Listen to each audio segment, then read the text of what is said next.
sommaire de cette édition de ce 2 septembre 2013, la rentrée scolaire. Suivez les pas d'un nouvel élève. Concertation nationale, ce n'est plus le 4 septembre 2013, mais le 7 septembre 2013. La grève des médecins a bel et bien commencé, comme l'avait annoncé leur syndicat, le Sinamed. Antenne A, le journal, présentation Sylvie Mboula. Bonsoir à tous, bienvenue à cette grande édition d'actualité sur Antenne A, la chaîne de référence rentrée scolaire édition 2013-2014.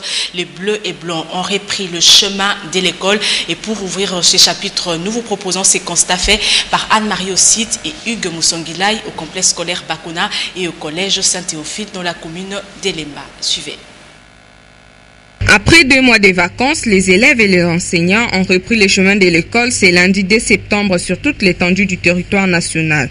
Au complexe scolaire Bakuna, dans la commune d'Elemba, toutes les batteries ont été mises en marche pour donner l'élan à cette rentrée. La rentrée a été effective, vous l'avez constaté vous-même dans les salles de classe, les élèves sont là et les enseignants font leurs travaux. Les parents qui continuent à garder leurs enfants à la maison, qu'ils envoient leurs enfants à l'école pour qu'ils puissent commencer déjà le cours. Ce n'est pas les nefs, c'est aujourd'hui que le ministre Maker Mouangwa dit, c'est les D, et tout a été déjà écrit, planifié dans les calendriers scolaires aujourd'hui. Si dans certaines écoles, cette rentrée a été timide, au collège Saint-Théophile, par contre, c'était tout le contraire. Les élèves ont répondu nombreux et le signal avait déjà été donné pour que les cours reprennent effectivement. Ils n'ont pas raison de garder les enfants à la maison. Il leur avait été demandé de lâcher les enfants parce que la date était connue. La rentrée des classes était prévue pour le 2 septembre. Ceux qui ont encore des enfants à la maison, qu'ils les libèrent et qu'ils... Qu'à cela ne tienne, il est demandé aux parents d'envoyer leurs enfants pour un bon encadrement, car, dit-on, la jeunesse est l'avenir de demain. Et à la commune de Bandalungwa, au complexe scolaire Madame Les Sévigné, la rentrée scolaire a été effective. Pour le responsable, c'est le fruit d'une préparation qui remonte au mois de mai. Polydor Ngaziami. Au lycée Madame de Sévigné, dans la commune de Bandalungwa, la rentrée scolaire n'est pas un fait simplement lié à la date du 2 septembre 2013. Elle a été préparée aussi bien par les responsables que par les élèves. Nous ne tenons pas de réunions avec des parents après la rentrée, non. Nous, c'est avant la clôture de l'année scolaire, au mois de mai, que nous tenons des réunions. Le professeur devait être le premier à s'entretenir avec les responsables de l'école, les promoteurs. Ensuite, les directives ont été données, comme par exemple comment aborder la nouvelle année scolaire. Ensuite, les documents ont été donnés, les prévisions des matières, les documents pédagogiques. Je me suis très bien préparée à la maison avant de venir à l'école. Dans les différentes salles de classe, les élèves ont suivi les leçons de la première journée de manière ordinaire, selon la vision du promoteur, à savoir un enseignement qui les approche et les introduit dans la réalité. Il faudrait maintenant un type d'enseignement, une pédagogie tout près de nos réalités. C'est ça le problème ici chez nous. Et nous devons vraiment le suivre. Ici, la seule exigence pour ce début des enseignements, c'est l'uniforme, le stylo et le cahier. La paye des frais scolaires n'est pas de rigueur. Non, nous ne sommes pas exigeants. Nous sommes une grande école et nous avons notre philosophie, nous avons notre façon de travailler. Et les parents, nous nous connaissons. École parmi tant d'autres à Kinshasa et en RDC, le lycée Madame de Sévigné fonctionne en conformité avec les instructions et directives données par le ministère de l'EPSP. Ce, pour un meilleur déroulement des enseignements et du calendrier scolaire. Âgé de 8 ans, l'élève Kabongo vient fraîchement de Mbujimaï et va faire ses premiers pas au complexe scolaire La Volonté, situé au quartier Kingabwa, dans la commune de Limete. Le constat a été fait par Nadia Koulafuka et Juzen Belebele. Ce 2 septembre est un jour sacré, mieux un baptême de feu pour le petit Kabongo qui va emprunter le chemin de l'école pour la première fois. Aux petites heures du matin, après qu'il se soit lavé, c'est son uniforme et son sac qui sont vérifiés et arrangés par sa tante. Tout est en ordre.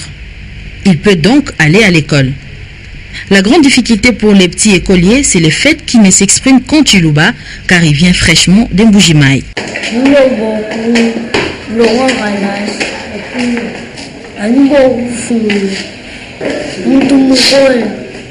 Son institutrice reconnaît que ces cas sera difficile à gérer. En tout cas, nous avons beaucoup à faire pour ces enfants-là.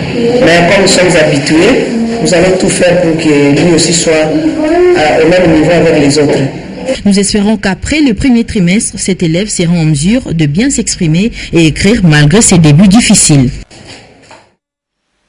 Et puis le Premier ministre Augustin Matata Ponyo a inauguré ce lundi 2 septembre, jour de la rentrée scolaire, l'école Vundu dans la commune de Kimbanzeke. Le complexe scolaire remis à niveau a bénéficié du projet réhabilitation des infrastructures scolaires. Matata Ponyo avait personnellement lancé les travaux de cette école en mi-avril de cette année. Un autre constat, cette fois-ci dans les hôpitaux, où la grève décrétée par le comité exécutif du syndicat national de médecins a bel et bien été effective dans les hôpitaux. Nos reporters ont fait le constat à l'hôpital général de référence de Kinshasa. Suivez. Les blouses blanches affiliées au SINAMED sont en grève dans les hôpitaux. Et pour cause, le syndicat national de médecins, en sigle SINAMED, avait déposé un cahier de charge depuis le 5 avril de cette année, à l'issue duquel une audience nous a été accordée par le Premier ministre. C'était le 7 juin de cette année. Vu le retard de la réponse par rapport aux ententes de médecins, le médecin de l'hôpital général ont décidé au jour d'aujourd'hui de commencer la grève sous le commandement du bureau exécutif national. Et qu'en est-il pour les urgences dans un pays où le taux de morbidité reste élevé? Le médecin qui se retrouve devant un malade, il est le seul responsable et le commandant de pouvoir apprécier l'état du patient auquel il est au devant. C'est ça le problème. Abandonnés à leur triste sort, les malades et les gardes malades s'en plaignent et demandent à l'autorité compétente de trouver des solutions à cette situation. Mais je crois que les aides na bango basengi peut-être ezakala préalable basengi ba condition na bango ba yokanité. Mais c'est normal que l'État a la bango solution quand même. Donc quel que soit le cas, bako komona kaka ba maladie mais faut droit na bango pe ezala quand même réhabilité. Les médecins constituent une branche autant importante pour le bon fonctionnement du pays. Apporter la solution à leurs préoccupations va apaiser la tension au sein de la population. Et en rapport avec cette grève de médecins, le Premier ministre s'est dit ouvert au dialogue avec le syndicat national de médecins. Le numéro 2 de son gouvernement, Daniel Mukoko Samba, vice-premier ministre et ministre du budget, l'a redit à la sortie de la réunion de la Troïka de ce lundi 2 septembre 2013. Jean-Louis Messikama y reviendra certainement dans nos éditions prochaines. Et puis, le ministre de la Santé publique, Félix Kabange Numbi, a visité le 29 août dernier le centre de personnes vivant avec VIH Dream dans la commune de Lantélé. But de cette visite, c'est rassurer de la prise en charge de malades ainsi que du circuit médical de ces centres. Patricia Bassois, Pepito Matondo. Inauguré il y a 2 ans par le chef de l'État Joseph Kabila Kabange, le centre Dream est spécialisé dans la prise en charge de malades vivant avec le VIH. En 2 ans, ce centre qui assure le traitement ambulatoire de personnes vivant avec le VIH-Sida a réalisé près de 5000 tests de dépistage volontaire. Cette institution hospitalière a apporté son appui à 618 malades, dont 491 pour le traitement antirétroviral. Le travail Kaba se centre dans la prise en charge globale des personnes vivant avec le VIH-Sida a été apprécié par le ministre de la Santé, le docteur Félix Kabange. Je suis fier de voir comment ça se passe et je voudrais les encourager par rapport à ce qui est en train d'être fait ici et inviter la population de ce côté, du côté de Ndjili, de Maluku, pourquoi pas Massina, Kimbanseke, à pouvoir fréquenter justement le centre Dream. Il est important que chacun connaisse son statut sérologique. Nonobstant les efforts déployés par ce centre pour assurer une bonne prise en charge de personnes vivant avec le VIH, il y a lieu de relever quelques difficultés auxquelles il est confronté. Il s'agit notamment de problèmes d'énergie électrique. Ainsi, cette préoccupation a été portée à la connaissance du ministre de la Santé qui rassure le personnel du centre. Les problèmes qu'ils ont, et ces problèmes, c'est général. Il y a principalement un seul problème, notamment par rapport à la prise en charge de l'énergie électrique. Tout est gratuit, 750 patients soignés gratuitement sur le plan des médicaments, sur le plan du laboratoire, et je vois même que même pour ceux qui ont des problèmes de restauration, la nourriture est donnée. Donc nous allons faire accélérer le dossier pour que les engagements pris par le gouvernement par rapport à l'énergie électrique soient honorés. Autant que le centre Dream est ouvert à tout le monde et que tout est gratuit pour différents services offerts. Parlons d'autre chose maintenant. À Kinshasa, au marché central, la plupart des Indiens n'ont pas vendu. Et pour cause, après l'accrochage survenu au mois de juin dernier entre la police indienne et un groupe des étudiants congolais vivant en Inde, la même chose s'est reproduite le samedi dernier dans la capitale indienne, provoquant la mort d'un étudiant congolais, Yann Bouy. Patrick Borel-Mukendi, Sylvain Kapombo et David Poutou. 3 mois après les télescopages qu'il y a eu entre les étudiants congolais vivant en Inde et la police indienne, la même scène s'est reproduite le week-end dernier, provoquant la mort d'un étudiant congolais à New Delhi. C'est lundi 2 septembre au Grand Marché, quelques magasins indiens n'ont pas été ouverts au risque de subir le même sort. Bon, et ça la bisora passe pour l'amboko on est Congo. Au moins que bandola biso libanda ba okufa belé. Mais ni réaction mo ça va pour la continuer biso ça biso passe. Ça nous fait très mal d'apprendre que l'un des étudiants congolais a été tué par les policiers indiens. Mais seulement, j'estime que les parents de ceux-là qui étudient en Inde n'ont pas l'amour de la patrie. Car en aucune fois, nous avions vu un Indien venir étudier ici au Congo-Kinshasa, moins encore un Pakistanais ou autre. Ce qui vient d'arriver à ses compatriotes doit nous interpeller tous. En tout cas, vous avez une solution et les cambo oyo. Biso ba congolais to supporter, mais jour peut retomboka. Au mois de juin dernier, les étudiants congolais vivant en Inde avaient été tabassés, molestés et jetés en prison, puis relâchés par la police indienne. La question de sécurisation des Congolais à l'étranger reste de rigueur, mais demeure une question capitale.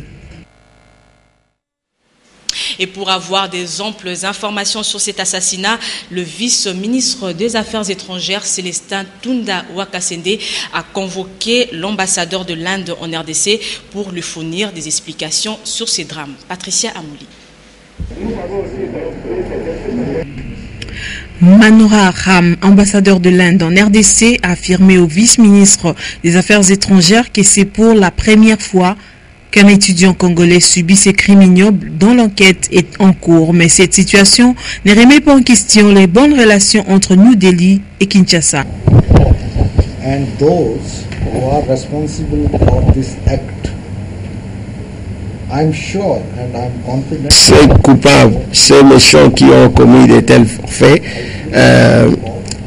la police est vraiment en pleine enquête et je peux vous rassurer, et je l'ai dit plus profondément, qu'ils seront arrêtés et sévèrement punis selon les lois de la République de l'Inde.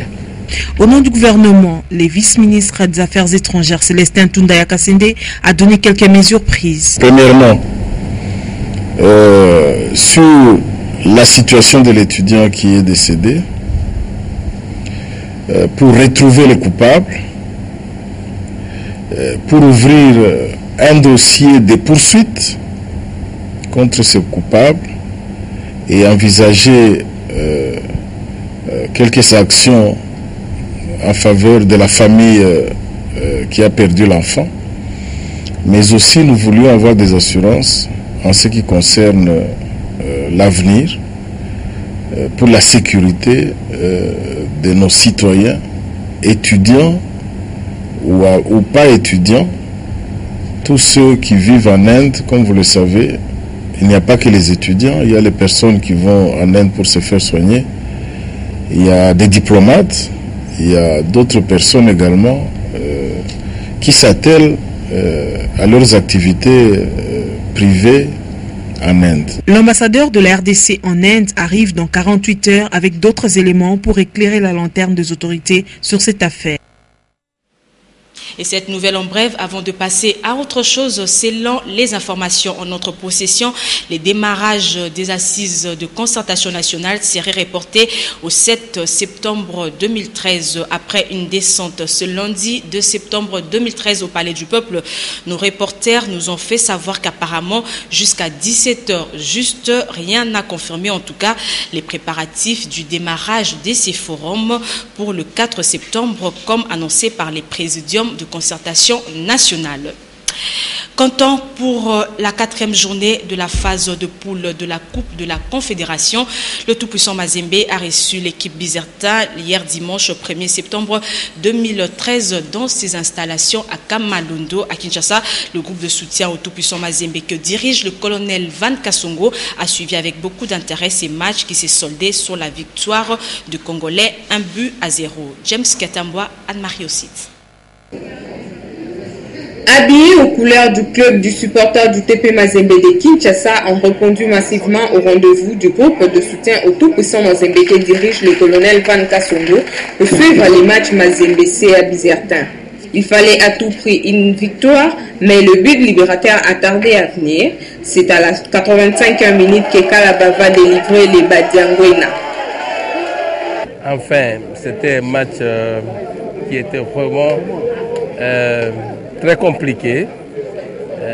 C'était interdit au cardiaque. Mais enfin, Mazembe a gagné. Cette victoire 1-0 des Congolais a été célébrée avec faste au GCTP. C'est une victoire du peuple congolais. C'est une victoire du président Moïse Katumbi. C'est une victoire du président Van avec les membres que vous voyez là, le groupe de soutien au tout-puissant Mazembe, ville de Kinshasa. Donc pour nous, c'est une très très grande joie. Il y a eu une communion d'esprit ici, dans la capitale, avec nos frères, nos compatriotes du Katanga. Nous avons accompagné l'équipe jusqu'à la fin. En attendant la prochaine journée, le groupe de soutien au tout-puissant Mazembe lance un appel à tous ceux qui désirent se joindre à lui.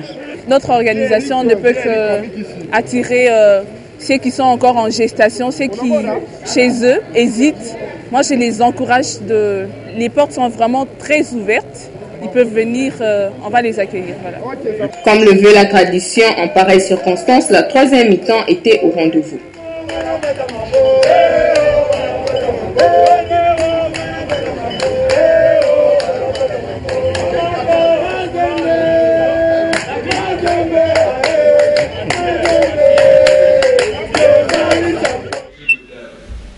Quelques enfants de la capitale ont mis à profit le 2 mois passés à la maison. Ils étaient à l'école d'apprentissage des arts martiaux.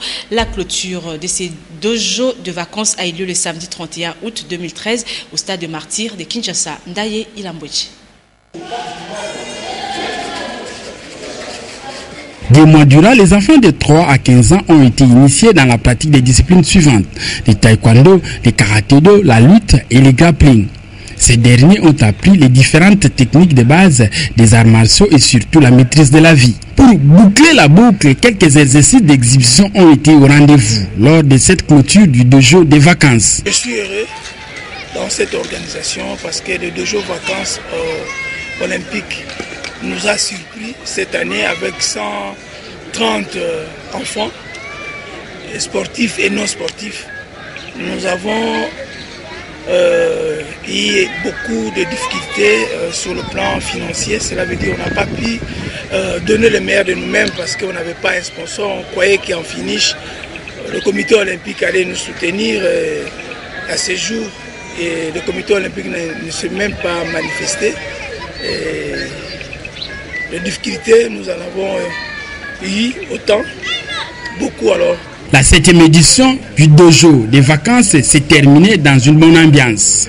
Fini les vacances, place maintenant